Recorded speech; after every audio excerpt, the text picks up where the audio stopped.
deep frying cauliflower is easy. So get 1 head of cauliflower and then separate them into this size. Ganyan lang. Hindi naman masyadong, huwag na masyadong yung maliit. And then let's soak it in water na may 1 teaspoon of salt just to clean the cauliflower. Pagkatapos, isoak mo ng mga siguro 5 minutes. Yan, i-dry na natin siya.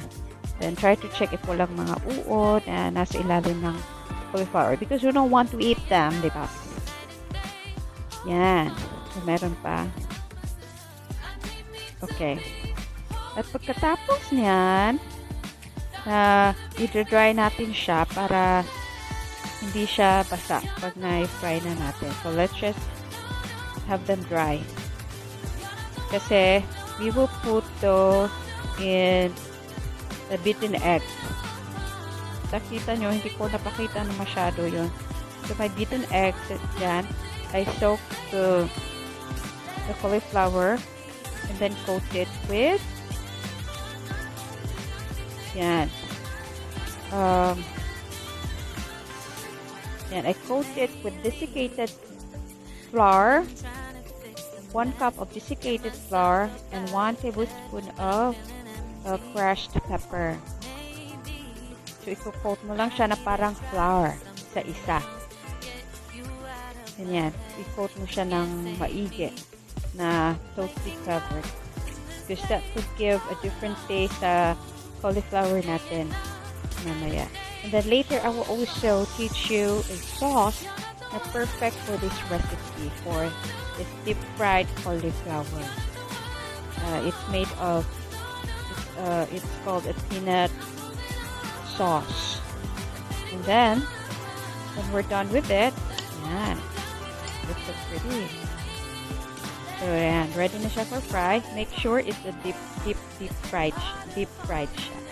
So, just, okay. So, yan. So, that's our deep fried cauliflower. And here's our sauce.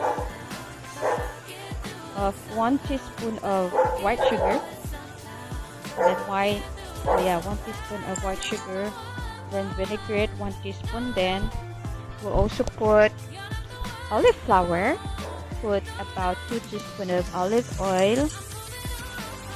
And ang bili ko dyan sa olive oil is nasa 160 to 170 pesos to save more.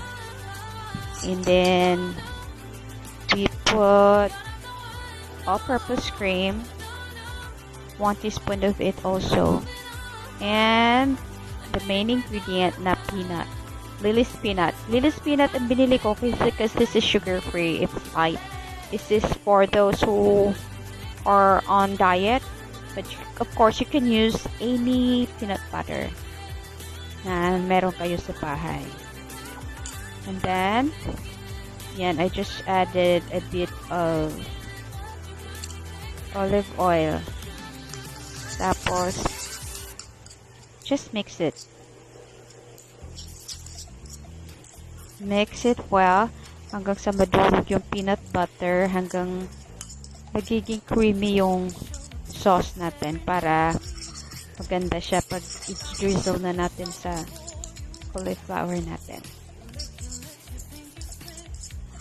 I think Lily's light peanut butter, it's medyo may kamahalan. It's about 80 pesos. Nabili ko rin sa Save More. Tapos yung all-purpose flour din is 59 pesos. Yan! Ready na ang ating peanut butter sauce. Tapos nilagay ko yung desiccated coconut na fried it. Because it tastes really good. It complements with the flavor of the cauliflower. Tapos drizzle mo na yung peanut butter sauce. Oh my goodness. When I tasted it, it was like, dieting is never boring. So enjoy! Tune in for more yummy and easy recipes. Bye!